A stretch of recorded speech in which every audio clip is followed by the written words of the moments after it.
Alright, Shalom. It's the brother Nasi from the GMS Lake Charles camp. Alright, do a quick little video on sex is marriage. Alright, just going into a couple of scriptures. You ain't really just gotta go in too deep on it. Just get straight to the point.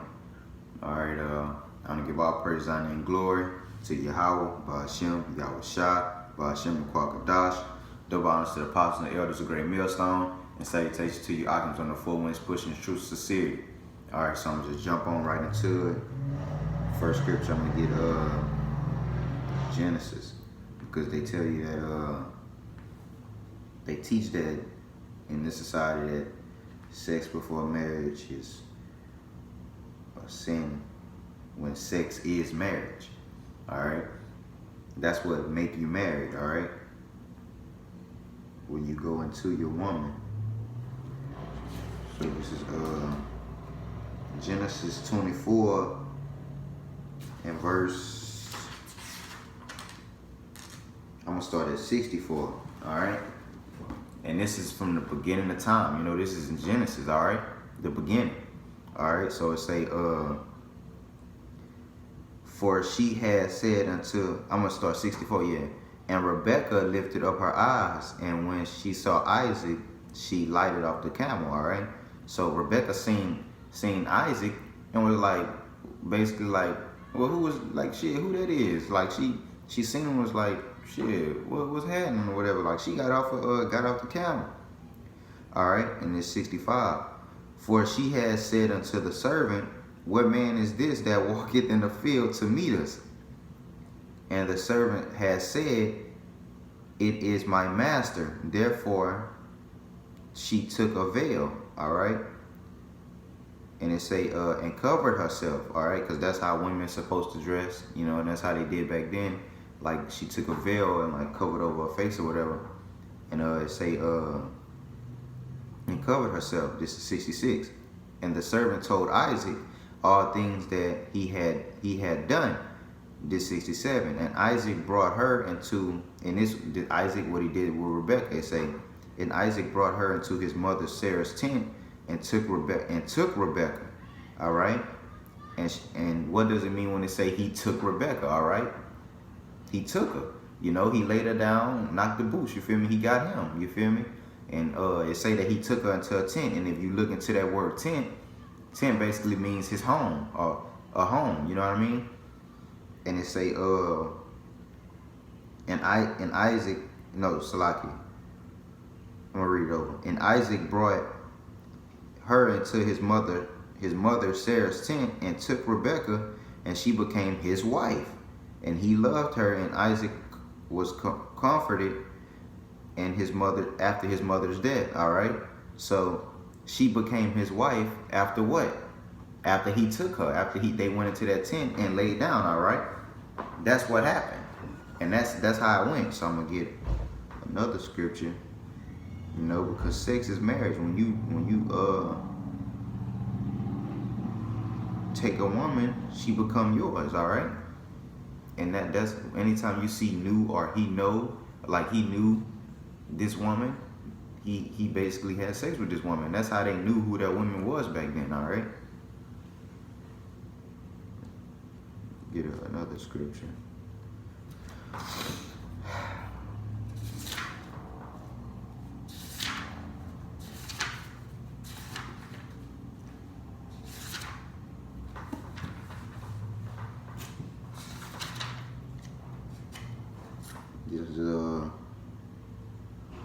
This is Exodus 22 and 16, all right? And this is basically the law of marriage or whatever. And it say,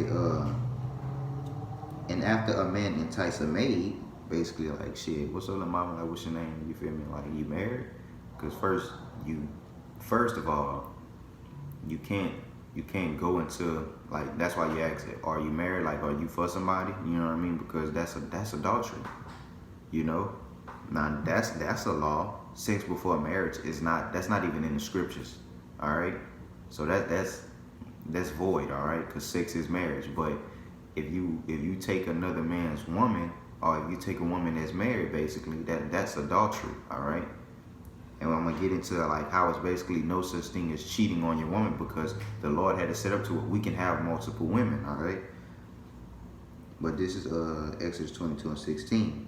And if a man entice a maid that is not betrothed, all right, that is not betrothed, if he entice a maid, like shit, you feel me, like what's happening with you, that is not betrothed, and lie with her, he shall surely endow her to be his wife, all right?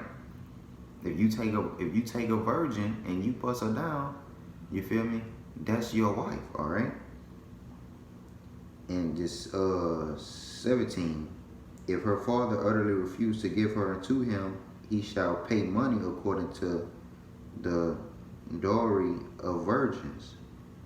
All right, because back then that was a custom that we did.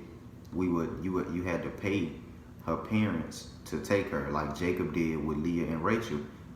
Jacob, I'm gonna get that. Jacob, I'm gonna get it. Genesis 29, because Jacob served 7 years to get Rachel.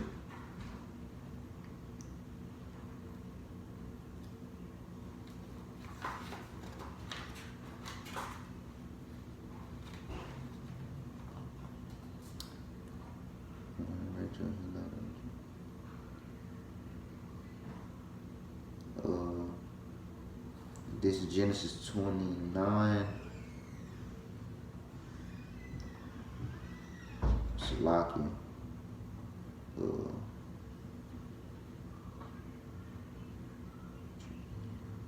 I'm gonna read 30. Just read 30. And he went in also unto Rachel, and he loved also Rachel more than Leah. All right, because like he wanted Rachel. You know what I mean? Because it told you up above. Like if I was to read it, it tell you that Rachel is beautiful, and Leah was basically not too appealing to the eye. Look, just 17. Leah was tender-eyed, so she wasn't too, you feel me, appealing. Like, you know, she was ugly.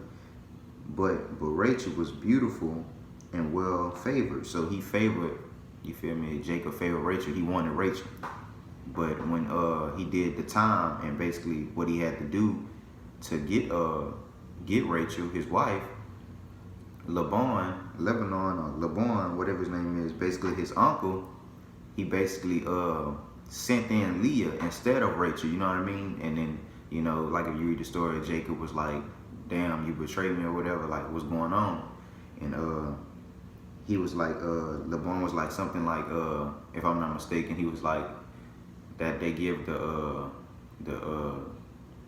in his country they give like the younger before the older. And he said, well, you basically just gotta serve. You basically gotta work for Rachel 7 more years. You know what I mean? Because he was working for him. Because you were supposed to, you know, pay the parents to take their daughter or whatever to be your wife or whatever. So like he stayed 7 more years, and you feel me? And he worked or whatever for Rachel. And it tell you that in here that he basically conceived a child with her. It basically lets you know that he bust her down and that she was his wife, because sex is marriage. Let me see if I can and the Lord saw Leah was hated and opened her womb, and Rachel was barren. Alright, check it. This 31. And when the Lord saw that Leah was hated, he opened her womb, but Rachel was barren. Alright. So he seen that that Leah wasn't too, you know, favored among to Jacob or whatever. So so he opened up her womb so she can, like, you know, have a kid or whatever. This 32. And Leah conceived and bare a son, and she called his name Reuben, for she said, surely the Lord hath looked upon my affection. Now therefore my husband will love me. All right. So like she said her husband will love me. In order for her to bear a kid, what I'm getting at is Jacob had to bust her down. All right. So that was his wife. You know what I mean? But don't get me wrong, they did have like I'm gonna say ceremonies. They had ceremonies, but it wasn't in a fashion of what this society pushes. All right. It was, you know, you go in a chamber or whatever, take your woman or whatever and get the blood and, you know, show it to her people, you know, and